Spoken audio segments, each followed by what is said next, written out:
Howdy y'all, just wanted to jump in real quick. Everything you're about to see is taken from my live stream after we were done watching the live dev update for Diablo 4. While I admit it gets a little bit rambly in the middle because I was also answering questions from chat, I've tried to cut out everything and condense it down to one beginner's handbook deep dive into how all of itemization works in Diablo 4. I cover the differences between common, magic, rare, legendary, and unique. I explain how you get a rare item, turn it into a legendary item, how legendary aspects work, how the Codex of Power works, how upgrading your item works, socketing, gems, transmogging, literally everything. One of the reasons why I want to put out this video is because I see a lot of different people responding to different aspects of the game, sometimes in negative connotations. So, oh, it sucks that you get legendary items all the time, you're just replacing them all the time. I think people might misunderstand what a legendary item in Diablo 4 is, so this is not the same example as like Sulfuris, Hand of Ragnaros in World of Warcraft, right? This is a piece of gear that has a legendary aspect on it. I don't want to belabor the fact because I do go into it in the video, but these are the types of answers I was trying to give to the community because I see a lot of confusion. I just want to put this out there and hopefully it helps.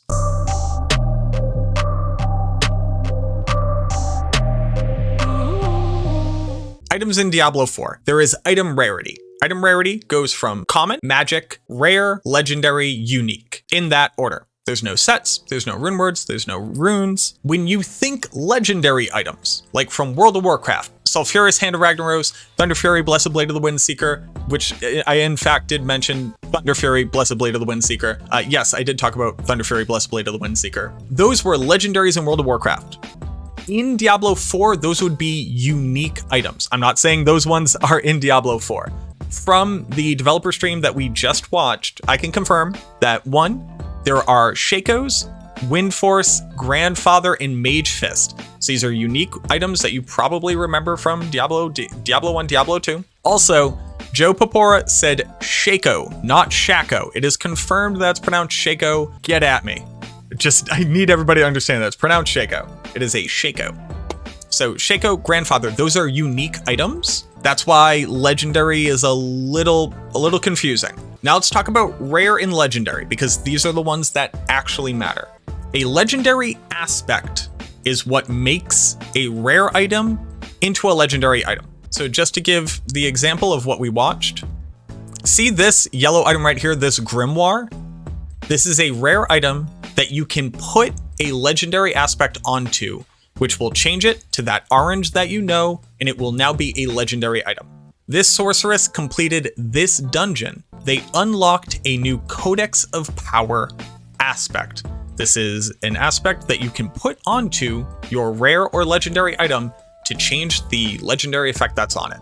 Once you have a Codex of Power aspect unlocked, meaning you have run the dungeon that unlocks that Codex of Power aspect, you can put in as many pieces of gear as you want. It's unlimited. You have it forever. The values, so see this value in blue right here? This is going to be the worst version of the aspect possible. So let's say the best version of this aspect only increases the mana cost by 1%. You know, I'm just spitballing here. The Codex of Power will be the worst version of the aspect, meaning that if you find a legendary piece of gear with the same aspect with higher values on it, you can extract it and upgrade to that, but it won't change your Codex of Power. The Codex of Power list, the catalog, are just going to be the worst versions of the aspects. You're able to use them as many times as you want across all of your characters. So I unlocked a sorceress aspect while I was playing my barbarian by running a dungeon that had a sorceress Codex of Power aspect. So as you're playing through the game, you are unlocking the ability to build your next character easier. You're not necessarily getting gear for them, you're getting legendary aspects available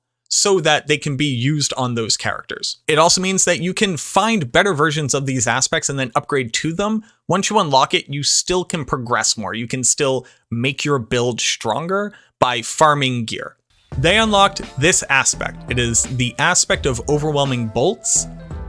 This symbol means that it is an offensive aspect. Offensive aspects can be put onto rings, amulets, weapons, and gloves. It says when they use the skill charge bolts, it will shoot 2 extra projectiles, but it will cost more mana. Now that they have that Codex of Power, they're going to go back to town and they're going to go to the Occultist. The Occultist is a vendor that allows you to extract and imprint legendary aspects. Again, this will take a rare item, turn it into a legendary, or just manipulate a legendary item that you already have. This is a glorious staff. That's the item. The suffix here of abundant energy is this legendary aspect. This one generated with this legendary aspect. So this dropped as a legendary item. They're gonna take this legendary item and imprint a new legendary aspect on it that is stored in their Codex of Power. As you can see, they could also have aspects from their inventory, meaning if they extracted this of abundant energy legendary aspect from this item, they would gain that aspect, they could put it onto a new item, but the item itself would be destroyed. Here's one of the ones that I wanted to highlight. Aspect of Retribution. This is a Codex of Power that would be unlocked if they ran the abandoned mineworks in Kyrgyzstan, and it says that distant enemies have a 15% chance to be stunned for 2 seconds if they hit you, and then you deal 30% more damage to stunned enemies. So this actually says two things, and while they interact, they're also irrespective of one another. First off, a distant enemy is just a monster that is a certain amount of distance away from you, so when a ranged monster hits you, there's a chance that they become stunned. In addition to that, it just says you deal an increased amount of damage to a stunned monster. So if I were to put this aspect onto my gear, and I had a build that applied stun in a mass area, or I applied stun to monsters very frequently, even though the first part of this is just kind of like nice to have, I would just be doing 30% more damage to any stunned monsters. To run a build that has skills that don't do as much damage, but they apply stun at a high rate, and then buff up my damage, so it's kind of like I'm getting best of both worlds. That would be an example of how you could build around a legendary aspect in a very simple way, but it could completely change what skills you pick up and how you play the game. So once you apply a Codex of Power aspect, or any aspect, once you imprint it, it's going to ask a very important question. Imprinting this item will override the existing power. This will delete the previous aspect on the item for all intents and purposes. If you want the aspect from that gear piece, you need to extract it, but that will destroy the item in the process. Or if you override it, it's like that aspect never existed. The important thing to understand here is that if you take a rare item, which you can trade rare items, and imprint it with a legendary aspect that will make it account bound. You will now only be able to use that on your character and other characters who can use that piece of gear.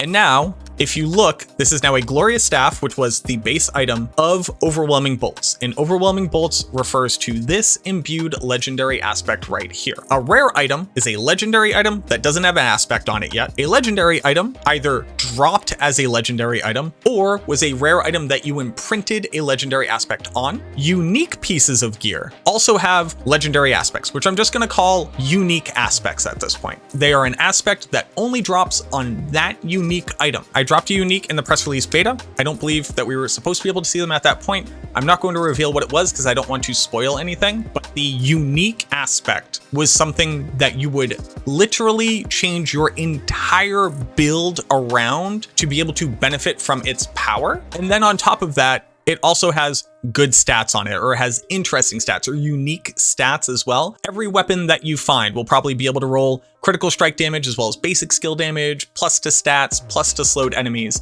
The unique item had unique stats for the gear slot that it was in as well. You can't extract a unique aspect and you can't override a unique aspect. To be able to use a unique for your build, you need to find it. There are two things that we know about uniques. One, they're supposed to be very rare. And then on top of that, if you increase the world tier, so basically the difficulty of the world in Diablo 2, this was normal, nightmare, hell. In Diablo 4, one of the world tiers said that new uniques drop. I don't know exactly what that means, but what it sounds like is at lower world tiers, you will be able to find unique items, but as you get higher level, you will be able to find stronger, better, or more interesting unique items. We don't have the specifics, but that's what the world tier statue said when you hovered over what you would unlock by playing in the higher difficulties. Let's talk about how you can deterministically craft items, because this is also very important. Here's the example.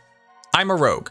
I want dexterity, plus to skills, and plus to damage on my gloves. The gloves that I had are plus to strength, plus to the skill that I want, and plus to damage. I want to take that strength stat and change it to a dexterity stat. On top of that, I have a really good legendary aspect that I want to put on those gloves. I'm going to go to the occultist and I'm going to enchant that piece of gear. You can pick one stat affix, which once you choose to start re-rolling it, that's the only one that you can touch moving forward. Re-rolling a stat affix costs a bunch of resources and binds the item to you. So I spend the amount of resources that it needs it shows me 3 different options and it goes, and you pick the one that you want. You might not always hit the one that you want. It might take multiple rolls. So now that I have the gloves that I want and I reroll stat into dexterity, I want to put my legendary aspect on it. That sounds a little bit wrong. You can put a legendary aspect on it whenever you want. If you have one in your inventory or one in your Codex of Power, that can be put on that item. But let's say you're not going to waste the legendary aspect until you know you have the best stats on the rare that you want. There's 2 other things that you can do. If it is a piece of gear that can have sockets. So in this picture that we're looking at right here, this is a really good example. Your helmet can have a socket. Your armor can have 2 sockets. That's what this little diamond shape right here is. This is a socket in the helmet. This is 2 sockets in the chest piece, 2 sockets in your pants, 2 sockets in a 2-handed weapon. If it was a 1-handed weapon, you could only have 1 socket in it, a socket in the amulet, and then a socket in each ring. So I got my rare item. I re-rolled the stat so it's the one that I want.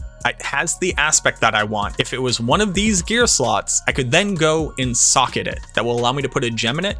Each gem is kind of like from Diablo 2. Gems are going to do some type of stats, or going to give you some type of stats equal to the gear slot that it's in. So if it's in jewelry, it will probably give you resistances. If it's in your weapon, it will probably give you some type of damage increase. If it's in your armor, it will typically give you some type of damage resistance or other effect that will make you tankier. I crafted the gem that I want. I socketed the gear piece that I have. It has the right stats. It has the right legendary aspect.